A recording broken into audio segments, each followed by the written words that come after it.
I don't want to be in it, but I'll speak. Okay, we're recording. Okay. So are we recording? We are. Okay. Hi, Craig. We decided to take a video so that you could really see the space. It's very messy right now because, as I mentioned, we're in the midst of getting things together for Celebrate the Arts. So this is the space that we use for both painting and graphic design. And the person who is taking the video here is Mark Runge. He's our teacher now. And Mark is on his way to Nashville to become a great musical artist. I am too. All right. We're walking outside the art room, and so that we can show you a picture of our kiln, which is outside, and we can do that in Florida. It's really a wonderful kiln. It has in the front a curtain to pull down in case we have a hurricane.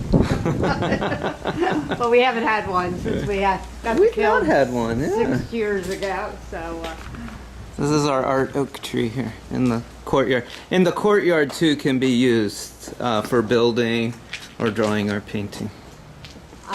this space also has been used by Mark for doing his gunpowder artwork, which is really extraordinary, and he sold that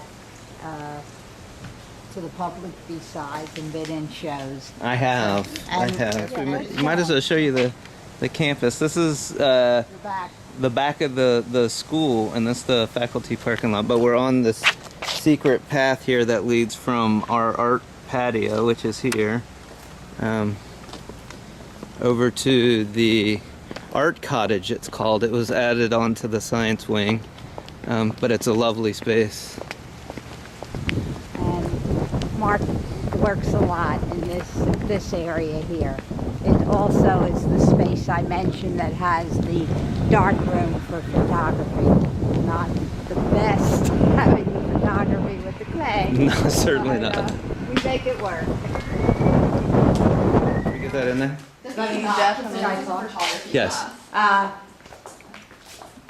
Mrs. Gaglio, our other art teacher, is off to the Dolly Museum today.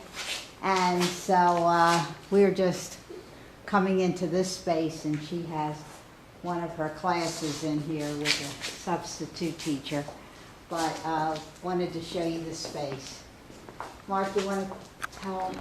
Sure. These are pieces. We're getting ready for our show, so we're kind of gathering all of the pieces. We have, as you can see, we have sturdy working tables. There's 6 of them. Kind of, the space is a little small, but there's a lot of storage, as you can see. And Mrs. Root is pretty supportive in anything that you need in the way of shelving or anything. In fact, this is, as you can see, another clay room. The maintenance department built our rack just this year for the glazes, so that was nice. So there's, and I actually built those and put those in there, no problem. So our drying rack, there's no drying room, we just use a drying rack.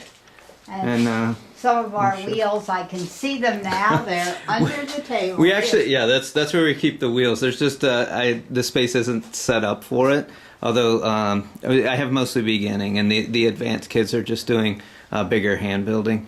Last year we had a number, I think there were 4 girls actually in the advanced, and they were using the wheels. So we have a total of 6 wheels. There's 4 here, 1 down in the lower division, and 1 over at maintenance. And again, one of our sturdy work tables. And these were just made for us last year. Clay, I don't know if I should mention this in front of Janet, but the budget is pretty generous. So we don't want for much, and what we need, Janet fights for. And then some kids have to work outside, so we have folding tables. That's really it for the space. As I said, it's not huge, but it certainly works.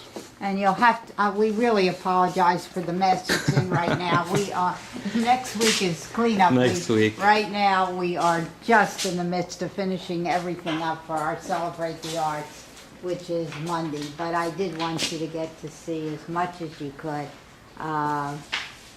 as quickly as you could. I'm happy to send one that's cleaned up next week. Okay. Okay.